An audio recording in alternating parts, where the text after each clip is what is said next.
Are you planning to work in Spain, or maybe you are already here and you're curious about which type of work contract you will get while living and working here in Spain? Today, we will explain you all the types of work contract that exist currently in our country of Spain in a way that's clear, simple, and easy to understand for everyone who's coming from abroad. Welcome to Spain Unlocked. Today we're talking about work contracts. We'll talk about 5 main types of work contracts, and this is especially useful for all those people who are relocating to Spain, who are simply curious about the types of contracts that there are here for their future, or those who want to know which kind of rights will they have if they sign a Spanish work contract. Let's begin with the most popular one, even though it wasn't as common here years ago. The first one is the famous indefinite contract, or contrato indefinido. This is one of the most popular contract, and it's supposed to be by default the contract that all companies use. However, it wasn't the case throughout many years in Spain. Companies used temporary contracts of different kind in order to avoid making a contract permanent for an employee who was working at their company. However, with the latest regulations and changes in law, this is the default contract that companies should use. And this is the one that a lot of people are getting nowadays. And here are the main key points of this type of contract. There is no end date, which is the most important part of this contract. It is forever. Obviously, it doesn't mean that a company cannot terminate the contract or that the person cannot leave. You are able to leave the company if you do it voluntarily, but then you lose all the rights and extra payments that they do whenever they terminate your contract from their behalf. Or if the company wants to fire you, obviously there have to be plenty of reasons for it. It is illegal to fire you just like this. They have to actually tell what the reasons are. It has to be justified legally, and a lot of the times it's very difficult to do, so people just stay forever in the same company unless it's something very serious and some legal issues. Let's continue with the key points. No end date. It can be full-time or part-time job, so it can be half time, like 20 hours, 30 hours a week. These are common, 20, 30 hours, and then 40 hours, which is the full-time still. Even though Spain was supposed to enter the 37.5 hours full-time shift, but so far it wasn't approved, so it's still 40 hours. It includes usually a slightly higher probation period, which means that instead of 1-2 weeks of probation, it can be somewhere between 2 months up to 6 months of probation, because it's an indefinite contract. It's way longer, it's forever, so the probation period usually extends slightly more. And apart from that, you accumulate full employment rights and severance protections. Honestly, it is the same with a lot of contract. Temporary contract also gives you some benefits, but obviously, if it's just for 3 months and you've not been working before anywhere, then you won't have unemployment. You have to work long enough to actually get all those benefits. But if you have an indefinite contract and at some point the company will just fire you, you will have the unemployment, you have the social security paid, you have everything. These are full benefits, a usual, typical, and nowadays way more frequent job contract. What would be a perfect example of this? For example, an receptionist in a hotel who is working a whole year, and they make a permanent contract for him, so the person has his vacation days, which is 1.5 months in some areas, and others it's 1 month plus the bank holidays. Obviously it's paid. You still get salary where you're on holidays. Plus, obviously, here in Spain, there's no limits on sick leave. And this in some countries, if you're sick, you're sick. It doesn't matter. You get all your health benefits. You get social security. You get the contribution to your pension. You get unemployment. If at some point you'll need it, you get everything. And it might be any other job where you are constantly working forever without a deadline. Okay, there's no deadline in these contracts. It can be an administrative worker at some company. It can be a marketing specialist. It can be a teacher with a permanent contract. There's tons of different types of professions who can get a permanent contract here in Spain. Let's continue with the contract number 2. And in this case, it's very different. It is a fixed continuous contract. Let's head with the contract option number 2, and it is slightly different from the first one, even though first one I would say that it gives you the maximum of protection in a sense, because it is the one that's preferred by banks, by mortgage specialists whenever you want to purchase something or get a credit or mortgage. It's the preferred one. It gives you the biggest amount of stability. The second biggest amount of stability is given by these types of contract, which are fijo discontinuo or fixed discontinuous contract. Why? It's because it's still an indefinite contract. However, it is discontinuous, which means that a person has an agreement with the company to work there forever, but he's not working whole 12 months of the year. A perfect example for it would be workers in hostelería, on a seasonal job. For example, a restaurant worker in a hotel. Some hotels here work the most from March until November, and then December, January, and February they barely have any kind of movement, or they close down, or they work but not with the same intensity, so they do not need all of their staff present to work. What they do is they have a fixed contract, but it's a discontinuous one, which means that people work almost a whole year, but for between 1 and 3 months, they discontinue the contract. So they send you a letter saying that with this letter, we inform you that starting from this date, you are finishing your services in the hotel due to low occupancy or any other valid reason for it, as stipulated as per your contract. So the person, usually what it does is that the person goes to the unemployment, here it's SEPE. We go to SEPE, like a social security unemployment part, and we register as a person who's interested in searching for another type of job. It is necessary to get the unemployment.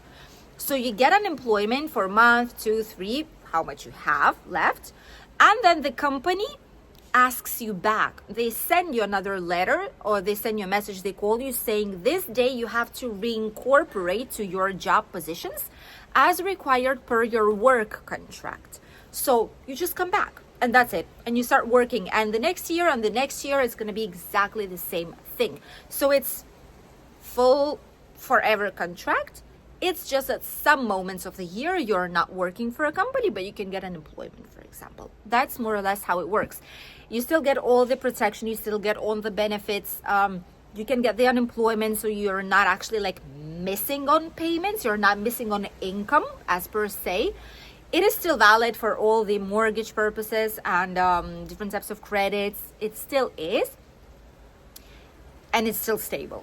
It's just that you have to take into consideration that you don't work the whole 12 months a year.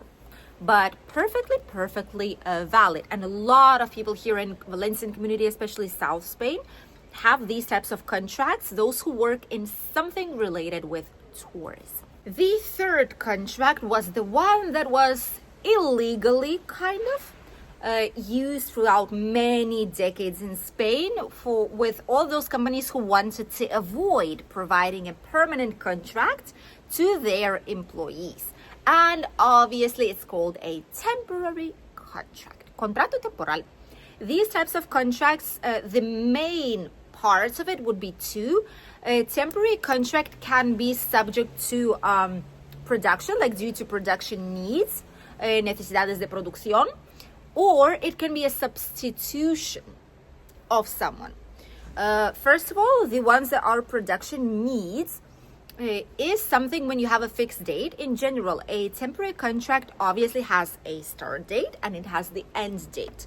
So you know that you're not supposed to be renewed after that date because it's just a temporary job. What happened previously is that companies were putting temporary contract, then another temporary contract, and then another one.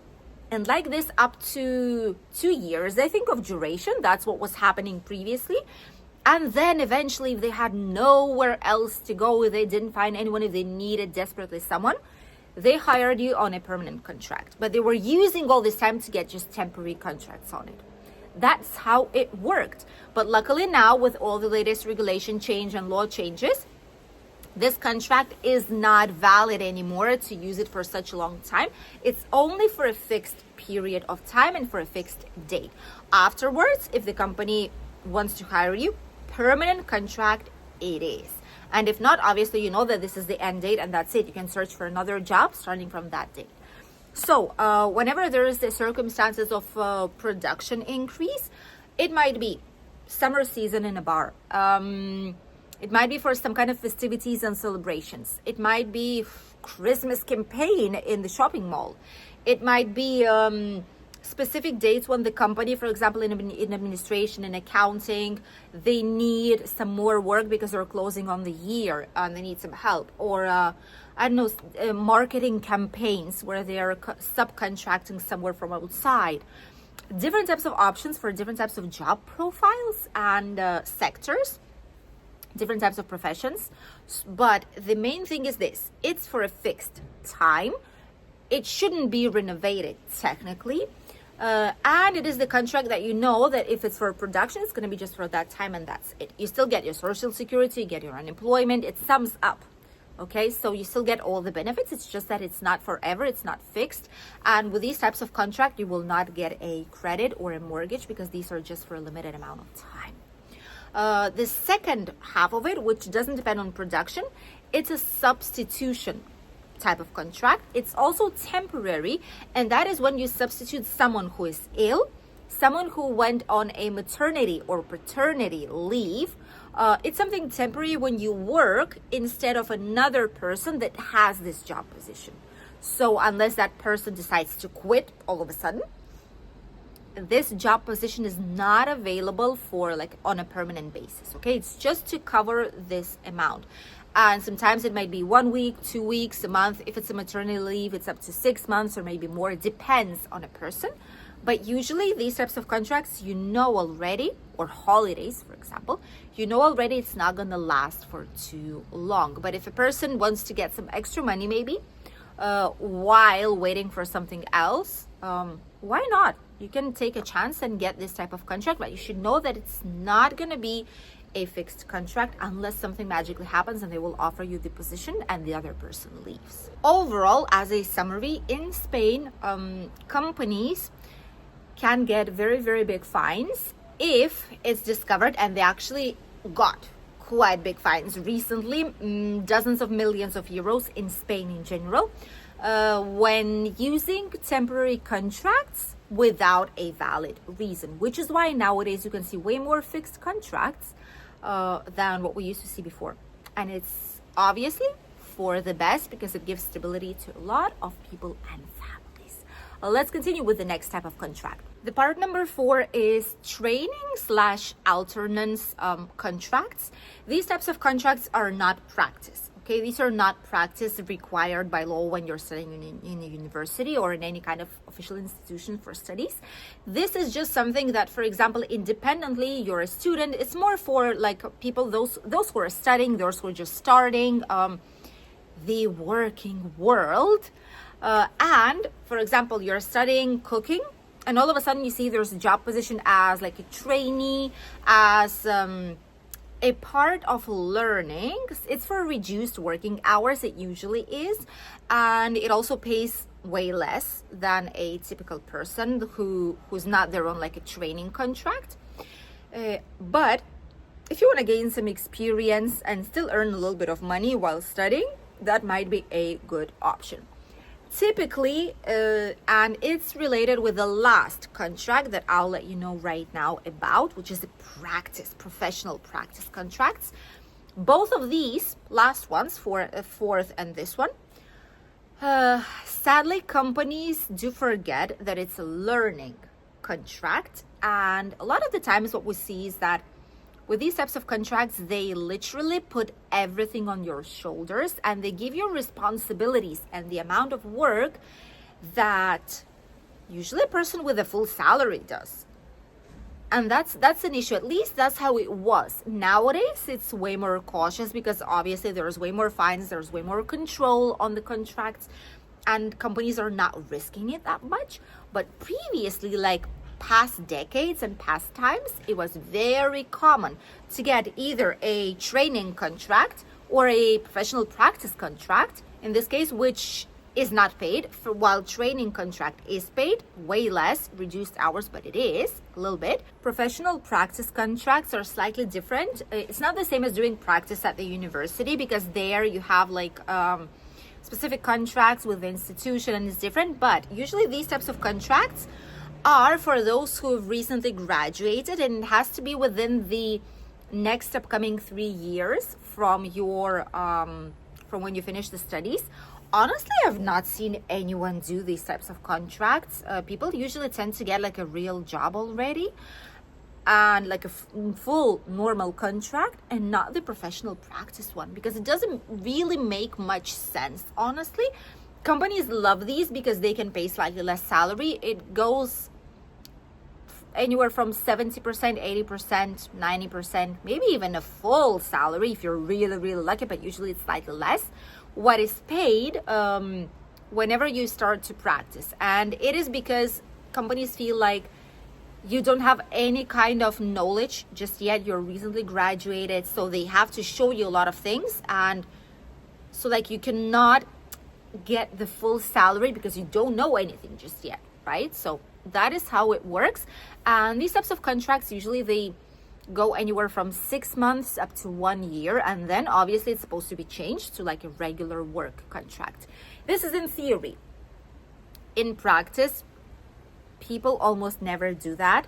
Recent graduates, they did practice already during their studies at some specific companies, so that serves them in their resume. And people usually, when they finish some kind of study, they either open up their own business or they start to work for someone for a full salary. They don't go for a practice contract, so it's not as common as you might think. It is not as widely used, but it is an option. It still gets you some benefits, obviously. It still counts. The salary is slightly lower, but if you're doing the same job, still in any kind of job position, the company will have to show you how it works in their company. So you will have to learn, and you'll do it, even though it's a regular contract or if it's a practice one, the professional practice one. The difference is that if you get a professional practice one, you'll earn way less than what you would be earning with a regular contract, and you will do basically the exact same job. So is it worth it? Obviously not. That is why it's not so widely used. Companies love it because it's better for them. It's more tax deductions. However, people don't tend to use them that much, honestly. Let's discuss the main important points for foreigners, for those who don't know how the work contract system here goes, for what is important to mention. First of all, the probation period. You will have a probation period in every single contract. There is no contract in Spain that wouldn't have a probation period, even if it's temporary. For temporary contracts, it's usually way less. It's shorter. The longer the duration of the contract is, the longer is the period. For example, for fixed contracts, for all whole life contracts, the probation period could be anywhere from 1 month to 6 months, usually not more than that. For contracts up to a year, it can be like 3 months probation period, etc. Temporary ones have way smaller, a question of a month or maybe a few days, like 7 days probation period. And more or less that's how it works, but every single contract has a probation period. Social Security registration. Every single contract in Spain, and I want you to listen to this and have it very clear. Every single work contract in Spain, if it's legal, it will be registered at the Social Security. Every single one of them. There's a limited amount of time that the company has to register it, and it always has to say your Social Security number, your name, the place where you'll be working out, who you are, like the title of your job, the salary, the vacation days, everything will be stipulated in the contract. And you have to be registered as an employee for this company in the Social Security. Every company has to do it. If they do not do it, it is an illegal job, and it's very dangerous because you don't get any benefits, you don't get Social Security, you don't get unemployment, and if they don't pay, you have no way of showing basically that you work for the company. So never ever accept a job that will not register you at the Social Security. Years and decades ago, it was very common for lower salary jobs like tourism, hosteleria, restaurants, bars, cafeterias, etc. Nowadays, it's way less common. It is difficult to find an illegal job, but some places still do offer it. So never ever accept it because you'll be absolutely unprotected. Full-time, part-time, and working hours officially. In Spain, contracts are absolutely legal for half-time, which is 20 hours a week. It might be 30 hours a week, which is not a half-time. It's slightly more, but it's also not a full-time, which is 40 hours. Half-time and part-time, which is between 20 and 30 hours a week, are very typical for hosteleria, tourism, hotels, restaurants, cafeterias, help in the office, different types of areas. It is quite typical, honestly, way more than you would think, between 20 and 30 hours. And then 30 something is not typical anymore. It's either 20, 30 or 40, which is the full-time job. This is how it works here in Spain. So if you see like 30 hours a week, don't be surprised because some companies obviously do offer it. For administrative jobs, for marketing, for like busy companies, it is more common to see 8 hours a day, which are 40 hours a week. But there's a little bit of everything depending on the area and depending on the profession, on the sector where you will be working at. In Spain, you'll find 5 different types of contracts. Some of them are better, some of them are worse. They're used in different circumstances, but after today's video, hopefully you were able to see that there's different contracts for everything, and next time you will come to Spain to live here, or maybe you'll be relocating to work for a Spanish company, you will know which each contract means. If you want some more useful and informative videos here on the channel, write us a theme here in the comment section down below, and we will prepare an informative video. We will unlock the theme and let you know everything you should know to have a stress-free relocation and start your life here in Spain. Don't forget, you can contact us with the details down below, either with our email address, our WhatsApp available 24/7, and our official website. There's an English version of it too. Stay tuned for more videos. Next time, we'll see you on Thursday, exploring an incredible area with a lot of potential, right between Benidorm and Villajoyosa. We'll see you then. Goodbye.